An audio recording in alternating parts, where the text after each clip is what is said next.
Saya sering panggil Popon. Oh iya, oke, Bang Popon. Iya, siap.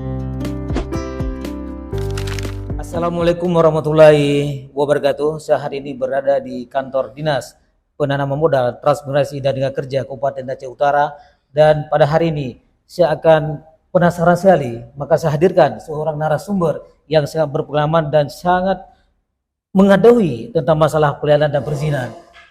PTSP namanya, pelayanan terpadu satu pintu, bersama Bapak Sekretaris Dinas DPM Transnaker, Bapak Saiful. Apa kabar Pak Saiful? Baik, alhamdulillah sehat ya. Alhamdulillah saya juga ya. Bang Popon. Iya, siap. Ya, itu kenapa dikatakan dengan pelayanan terpadu satu pintu? Kenapa nggak 2 pintu saja? Kamu udah masuk. Iya, kenapa nggak 2 biar lebih lebar ya? Iya, lebar dan udah masuk. Nah, PTSP itu kan bicara soal perizinan. Perizinan. Jadi salah satu pelayanan yang kita berikan adalah menyangkut dengan perizinan berusaha. Iya. Nah, kalau sekarang sudah ada dua klasifikasi sistem yang bisa dipakai untuk mengakses perizinan berusaha. Ada 2 yang bisa diakses untuk melakukan perizinan berusaha. Iya. Ada yang by OSS RBA. OSS itu one single submission risk based approach. Iya. Perizinan berbasis resiko. Resiko. Maksudnya? Masing-masing usaha kan ada klasifikasi resikonya. Iya. Ada resiko kecil, menengah, tinggi. Iya. Juga ada menengah tinggi. Iya. Nah, sistem telah mengatur sebuah kegiatan usaha termasuk kepada resiko yang mana. Iya. Itu sistem sudah mengatur sedemikian rupa, tidak lagi bisa dibolak-balik oleh si pelaku usaha. Iya. Yang kedua, by si cantik cloud. Itu berupa aplikasi. Kalau itu kan semua aplikasi atau platform yang bisa dipakai oleh pelaku usaha ketika dia melakukan pengurusan perizinan berusahanya. Iya. Si cantik cloud itu kalau di Aceh Utara, khususnya di bidang PTSP, perizinan di bidang kesehatan. Iya. Apakah itu izin perawat, apakah itu izin praktek bidan, apakah izin praktek perawat, dan beberapa praktek lain yang berkaitan dengan kesehatan. Nah, saya tadi lupa bilang loh, Bang Alba. Bisa diulangi apa Pak? Iya. Kalau OSS RBA, agak ribet pengucapannya ya, karena belum terbiasa. Bukan, dia ada vokal juga ada konsonan ya. Iya, penggabungan jadi ribet gitu lah. Ribet. Tidak dipilah-pilah. Kalau by system OSS RBA ada juga yang mengatur perizinan. Tetapi tidak begitu banyak dia. Baru izin rumah sakit yang juga termasuk kepada KBLI single purpose. Nanti kita bahas lagi itu panjang cerita itu soalnya. Izin apotik, izin klinik dengan berbagai tipenya kan begitu. Ada klinik pratama, ada klinik utama. Nah, kedua platform perizinan ini bisa dipakai oleh pelaku usaha yang ingin menjalankan usahanya. Nah, makanya dikatakanlah sebagai satu pintu karena satu kesatuan terintegrasi dengan OPD teknis yang memiliki kewenangan terhadap jenis perizinannya. Nah, itulah yang dikatakan dengan pelayanan terpadu satu pintu. Nah, satu sistem OPD teknis terkait terintegrasi dengan kita DPM Transnaker. Nah, sekarang kan banyak yang belum tahu nih. Apa aja izin yang diuruskan di PTSP? Apa jenisnya dan apa syaratnya? Nah, kalau by OSS RBA itu ada 16 sektor yang diurus di situ. Apakah sektor perkebunan, sektor perikanan, kelautan, itu ada semua. Nah, yang tadi saya sebutkan bahwa menyangkut dengan izin kesehatan, ketika tidak terakomodir atau belum terakomodir di OSS RBA, dia diakomodir di si cantik cloud.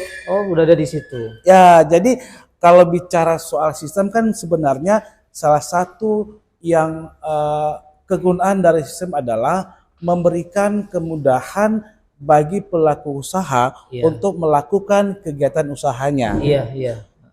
Di sistem OSS RBA sudah ada berbagai macam persyaratan yang harus diupload oleh si pelaku usaha. Contoh misalnya. Nah, ketika pelaku usaha ingin melakukan kegiatan usahanya, kan dia pilih KBLI. Iya, KBLI. KBLI. Apa itu artinya? KBLI itu sebagai kalau saya bilang ada beberapa digit angka terkait dengan kegiatannya. Iya. Nah, kan gitu dia. Disingkatlah KBLI. Kode Berusaha Lapangan Usaha Indonesia. Kan begitu. Nah, nanti si pelaku usaha atau PU kita singkat, kan dia milih tuh apa itemnya, jenis kita usahanya. Oh, KBLI ini. Nah, sistem secara otomatis membuat sebuah gerakan ya. Iya. Oh, ini masuk ke klasifikasi mana tingkat resikonya. Kalau rendah cukup dengan NIB. NIB itu nomor identitas berusaha sebagai pengganti SIUP, Situ TDP. Oh, sesuai pengganti itu. Ya, NIB. karena semenjak di launching 2021 kan sudah tidak ada lagi Situ TDP SIUP. Sudah ke NIB. Semua atau nomor induk berusaha. Ya, betul. Banyak usaha skala yang resiko rendah, cukup dengan NIB saja sudah bisa si pelaku usaha menjalankan usahanya. Iya. Ada beberapa jenis perizinan yang belum boleh dia melakukan kegiatan usahanya apabila belum memenuhi kewajiban. Simpelnya begini, Alba nih pengen buat sebuah usaha ayam ternak potong misalnya. Nah, itu kan awal masuk ya, masuk ke sistem OSS RBA dengan menyiapkan EKTP, NPWP, email yang aktif dan nomor HP. Akseslah isi data pribadi, isi data kegiatan usahanya, isi data badan usahanya. Nanti kan muncul tuh, kalau usaha yang potong berarti dia butuh lagi sertifikat standar. Ada kewajiban-kewajiban yang mesti dia penuhi. Baru boleh Alba menjalankan kegiatan usaha yang potong. Artinya tidak cukup dengan ini beto kan. Berarti harus ada beberapa kewajiban lain yang mesti dipenuhi. Nah, di mana letak kemudahan bagi pelaku usaha ketika sistem ini ada? Si pelaku usaha dia tahu di dalam draft yang dia print apa-apa nih yang mesti dia lengkapi. Kalau dulu kan nggak tahu dia. Iya, betul, nggak tahu. Kan dulu ketika masih manual dia tanya ke dinasnya kan. Langsung dari dinas kemari. Jadi, tanya dulu dia butuh masakan, tapi ini enggak. Sistem langsung membuat secara tertulis apa-apa nih yang bisa dipenuhi. Nah, nama webnya apa? OSS.go.id. ID, ya. Itu. Jangan lupa persiapkan persyaratannya EKTP, nomor NPWP, dan email yang aktif. Kenapa? Ada kode yang dikirimkan ke email. Nah, itu dia. Betul. Nah, itu kan by OSS RBA. Kalau dengan si Cantik Cloud sama juga sebenarnya. Itu beda dua apa? Bedanya tadi itu ada beberapa jenis perizinan di bidang kesehatan belum terakomodir di OSS RBA. Dibuatlah platform si Cantik Cloud. Jadi digabung dua. Dia hal yang berbeda, tetapi secara sistematika kerjanya sama. Sama. Karena kenapa? Di si Cantik Cloud juga ada mencantumkan berbagai macam persyaratan tergantung izin apa yang dia urus. Yang dia buat ya. Itu dia. Betul. Ini Bang Bupon, ini kan dulu kan ada pencanangan dari Bapak Bupati Aceh Utara sekitar 6 tahun lalu, ada PTSP yang di kecamatan-kecamatan. Apakah masih ada sekarang?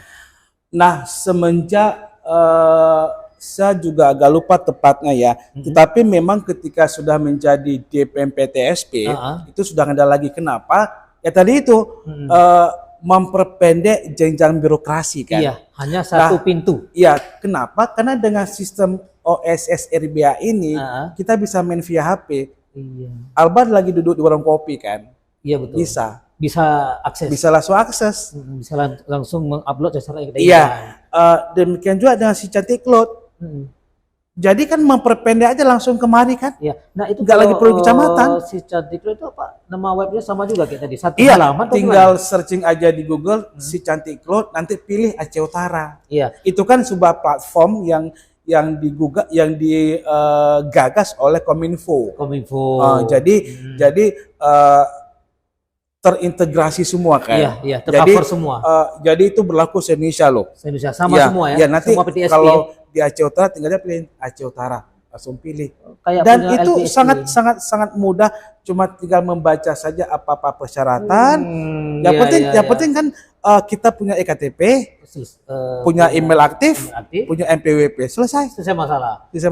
Nah, itu kan tugas daripada si Cantik Cloud sama OSS. Iya. Nah, setelah mereka upload semua berkasnya, tugas dinas apa? Nah, ada kembali yang tadi terkait resiko kan? Iya, resiko. Nah, terkait resiko tadi itu ada beberapa jenis perizinan yang cukup dengan NIB. NIB aja. Iya, nomor identitas berusaha. Itu jinap aja.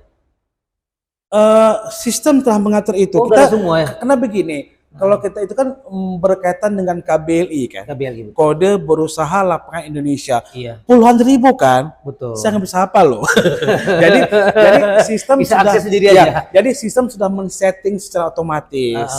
Jadi kalau cuma Alba punya toko kelontong, ini yang saya ingat ya, cukup sama NIB saja. Luar biasa mudah ya. Warung kopi cukup dengan NIB saja. Iya, nah, kemudian ada beberapa jenis perizinan yang tidak cukup dengan NIB. Sistem juga akan memunculkan lagi kewajiban apakah yang mesti dia penuhi. Berarti kalau salah satu persyaratan gak memenuhi langsung ditolak?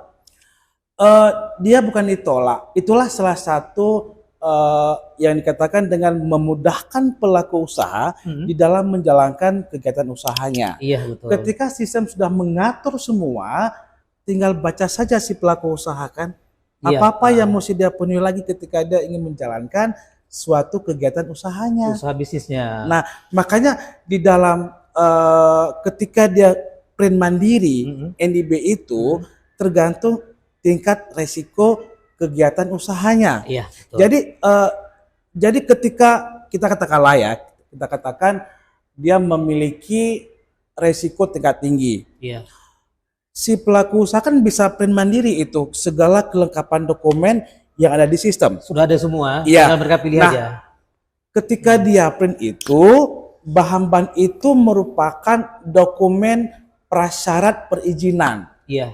Makanya kita kan selalu mengedukasi si pelaku usaha ini, ayo kita berliterasi terhadap jenis perizinan yang menyangkut dengan kegiatan kita punya usaha.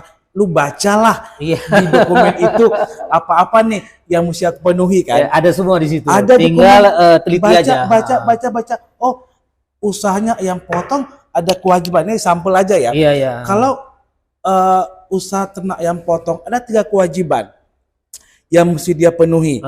Ini yang tertulis ya. Yang itu tertulis juga di sistem itu muncul tuh. Kewajiban 1 adalah dia mesti memenuhi tentang tata cara beternak yang baik. Iya. Yang kedua ada self declare terhadap cara berternak. Yang ketiga pelaporan secara berkala. Nah, kemudian lagi juga ada pernyataan mandiri kan? Mandiri. Terhadap pengelolaan lingkungan hidup. Iya. Artinya apa? Ketika bicara tentang tata cara ternak yang baik, dia kan mesti pergi ke dinas peternakan kan? Iya betul, harus survei ke lapangan. Ketika dia bicara soal lingkungan hidup tentang pengelolaan limbah, mesti ke DLHK kan? Jadi sudah terarah nih. Sudah ada SOP semua. Usaha itu dia harus kemana lagi ketika sudah dia siap NIB-nya. Itulah sebagai salah satu contoh sistem ini dibuat untuk memudahkan si pelaku usaha dalam menjalankan kegiatan usahanya. Dia mesti baca nih. Nah, ketika aku sudah punya NIB, apalagi yang mesti aku lakukan ketika usaha ini aku jalankan. Nah, itu dia. Tapi semua sudah terintegrasi, semua sudah tertata rapi dan kita aja yang menjalankannya semua. Iya. Berarti lebih cepat, lebih mudah dan makanya dinamakan satu pintu. Makanya dikatakan satu pintu. Ketika pelaku usaha ingin menjalankan usahanya, langkah awal saja dia sudah paham, oh ketika dia print NIB, print mandiri. Iya, betul. Dia harus tahu, dia tahu lagi nih. Oh, langkah kedua saya mesti ke dinas peternakan. Langkah ketiga saya mesti ke DLHK. Langkah keempat saya mesti ke Balai POM. Nah, itulah yang dikatakan dengan satu pintu. Ketika sistem sudah membuat dokumen sedemikian rupa, diajarlah kita nih, jadi si pelaku usaha untuk membaca. Nah, betul. Itulah yang dikatakan dengan ini pointernya ya. Poin penting itulah yang dikatakan dengan salah satu fungsi satu pintu. Betul. Ayo kita berliterasi, membaca dokumen kita itu. Ya, apa yang diperlukan. Iya, betul. Oke, baik Bang Pupun. Siap. Memang semua dengan adanya sistem yang terintegrasi tersebut, kemudian satu sistem, satu pintu, semua masyarakat bisa mudah dan mengurus salah satu hal di DPM Trasnaker Kabupaten Aceh Utara. Siap. Terima kasih Pak Sidis, sehat selalu Sama-sama. dan kompak dan mudahan tambah sehat aja. Amin. Terima kasih Pak Sidis. Terima kasih Bang ya. Iya.